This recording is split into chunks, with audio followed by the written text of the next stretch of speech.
Yeah. Why they call you Swear? Oh. Yeah. Ever feel like just giving up was the thing to do?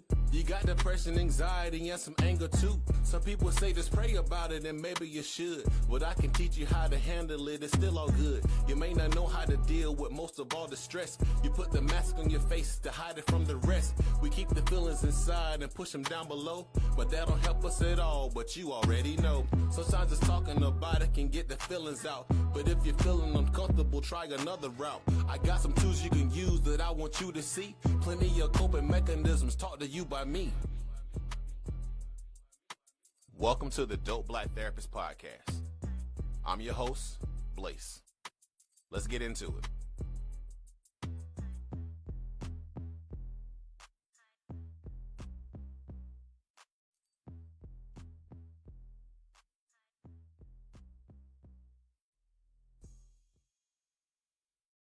What is going on, everybody? Welcome to another episode of the Dope Black Therapist Podcast. I'm your host, Blaze. Thank you for being here with us. I apologize for getting on a little bit late.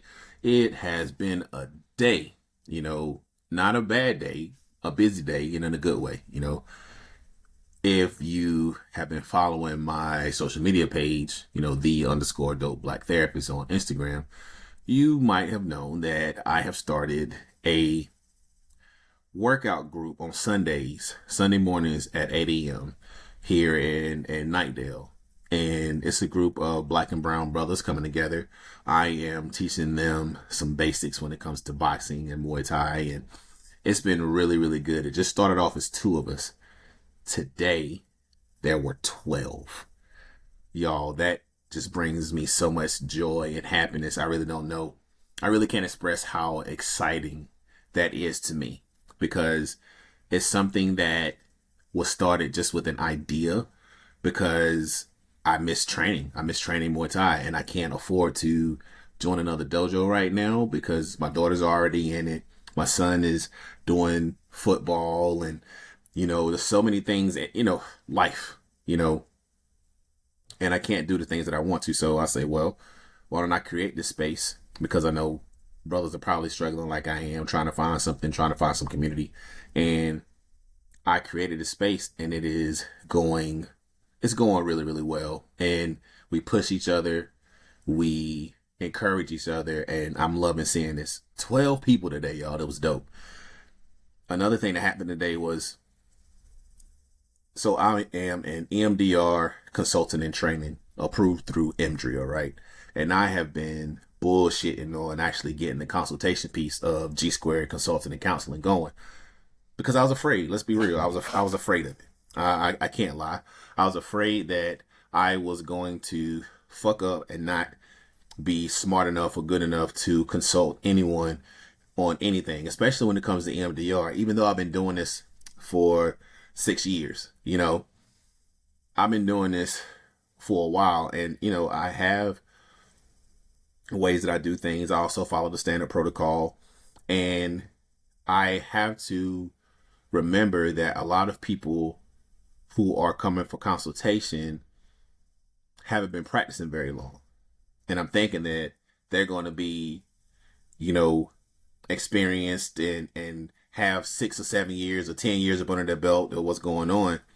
And it was intimidating, because it's the reality is I might have somebody who does come in and just want to work with me because I work with first responders and men of color. And to be real, I don't have the answers to everything. I'm still learning myself. I ask questions to my supervisor and to other EMDR practitioners. I ask them questions all the time. And today, when I had the opportunity to instruct and be my own, be the consultant for other folk, I can't lie, it was really dope. I was not as scared when I got started as I thought I would be. I got to a point where I was in the zone, and I started doing things the way that I need to do. I asked the person who trained me, I said, hey, so this is my first time doing this, any suggestions? And she said, just be you. And that's been something that's been kind of been pushed into my head ever since, since I left Scotland. Be you, be your authentic self, show up as yourself. And that's what I did. I showed up as myself. I was not worried. I was not, scared. It was really dope just to be there. And I answered their questions and I explained things and I showed them things that they hadn't seen before, which was really awesome. So really good things, really good things. So some sad things that's been going on. I lost a friend from high school, last week, and I'm sorry, earlier in this week and on last Monday, and it sucked. It really sucked. It really hit me hard. And I have been struggling and dealing with that, because she was 45 years old and she was full of energy, always had a smile on her face and always supportive. And, it sucked because she and I had made plans to hang out and go check out some local food spots. And I didn't get a chance to go with her. Every time we had something scheduled, something came up, and which I understand, no ill will or anything, but I always thought that I had that chance to meet up and do those things with her. So it hurt to lose my friend, especially unexpected, and I have been allowing myself to grieve. I have been sad when I needed to. I've cried when I needed to. I have, leaned on people when I need to. And it's been helpful, but the reality is it still sucks. Now, I'm trying my best to also be mindful of the good times that we had, She was, when we were in high school, she was the only other Black person a lot of times in the classroom with me.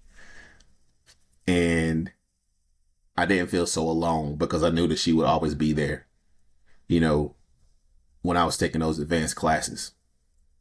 And we kept our friendship going strong from all the way from 7th grade, all the way up until, she passed. She would always be on my Facebook page and my social media, laughing and liking my stuff. And I see the same thing on hers and laugh and like her stuff. And, it just doesn't seem real. So Natasha, G-Nat, Tasha, I love you. I miss you. And I will talk to you soon, and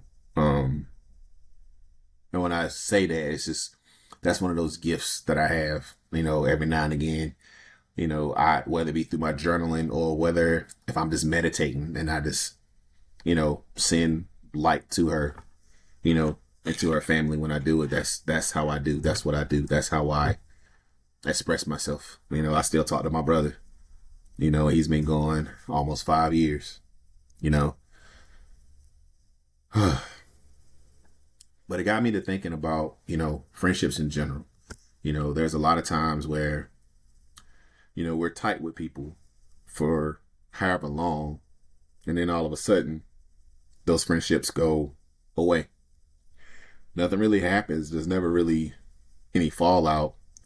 It's just, they just stop. The phone calls stop, the text messages stop, the hanging out, the invitations, they just stop. And it's difficult because trying to make friends at 45, it ain't easy like it was when we was, younger. We could go, when we were kids, we can just go to the playground. Hey, you want to play, army with me, or you want to play this with me? And be like, yeah, let's go play. You can't do that as adults. I mean, I guess you could, but it'd probably be frowned upon in a lot of areas, However, it's really hard to make friends as an adult. And I think I talked about this before. It's like, I know the community that I made with the exercise group, like I meet up with them like only on Sundays, you know, but it's just like I would love to be able to hang out and just kick it with people and just like let's go talk, let's go, you know, do paintball or let's go do an escape room, let's go do something, you know. I want to do things like that. I want to get out. I want to live more, you know. And I think that's one of those things that I think a lot of us are missing out on. Yeah, it's we could do it all by ourselves. I get it. But, you know, it's hard to solve an escape room by yourself. You know, and it's more fun when you're with a group of people. You know, you can go paintball, you can team up with folks that's strangers, but at the same time, like, wouldn't it be cool just to do it with folks that you get along with? You know, and I think that's one of those things, you know, especially men, like men, it's like we size each other up instead of just like saying what's up. You know, we don't take that time to just like, hey man, you all right? You good, bro? And it's just like it's sad, you know. And I miss those friendships. I often wonder if they think about me like I think about them, or think about if they appreciate, you know, what we did have, what we were doing, and how we were showing up for each other, you know. And you know, and I often wonder, you know, what's going on new with them. And I've always been the person that will, you know, send a text message to folks and, hey, just thinking about you, just want to check in and see how you're doing. That's just me. And I get a few of those myself, and it's really great to get those messages. It's good to know that you're on somebody's mind, you know. But then it's just, I guess the question becomes, how do we make friends now? Like, what are you doing? What are some ways that you are making friends now? How are you showing up for people? How are you showing up for yourself? Where are you going to meet these folks? You know, do you want new friends? I know for the longest time it's just like, you know, what it was Drake was talking about, no new friends, no new friends, no new, you know. And I think a lot of people are good with that, but then you get so many people who are in the mindset, just like, don't trust anybody, don't let nobody in, and it's just like we go through this world alone. I don't know about y'all, I don't want to go through this bitch by myself. You know, it's tough enough trying to do, you know, life by yourself. And then, you know, and especially with the way things are going now, it's like, hell, we need community now. We need people now. We need folks in our lives. So tell me, like, what are some ways that you're making friends? Where do you go to make friends? Do you make friends? Are you looking for friends? You know? Or you just want to roll through this bitch solo dolo? For me, I'm not trying to roll through this bitch solo dolo. I can do it, but I think it would be much fun if I had more folks with us. You know, if I had more people in my life to help make it appropriate. What else is going on in this world? My son, they won their first football game last week in the nail biter, 21-20. That was a great game. You know, he's really happy about that. He's still learning and growing. And my daughter is still, you know, she's loving karate. I'm telling you, she is going to be way better than I ever was when it comes to martial arts. You know, it's because I trained her in Muay Thai a little bit early, and she's taking some of the things she learned in Muay Thai and putting it in karate. It's really dope. Oh shit! So I forgot about this. How I leave this out? So yesterday was a celebratory day for different reasons, right? Two different reasons. So the first reason was I got to see my homeboy who I've known since kindergarten. You know, we were roommates for 2 years in college. We trained together every now and again. And he got married yesterday. You know, he lost his wife a few years ago. You know, she passed unexpectedly. And I know that he had been living in it had been a really dark time for him. You know, they had 3 babies together, you know. And I got to see him make a union with someone who has been a really strong support system for him.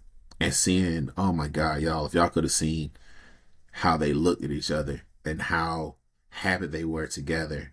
And, you know, it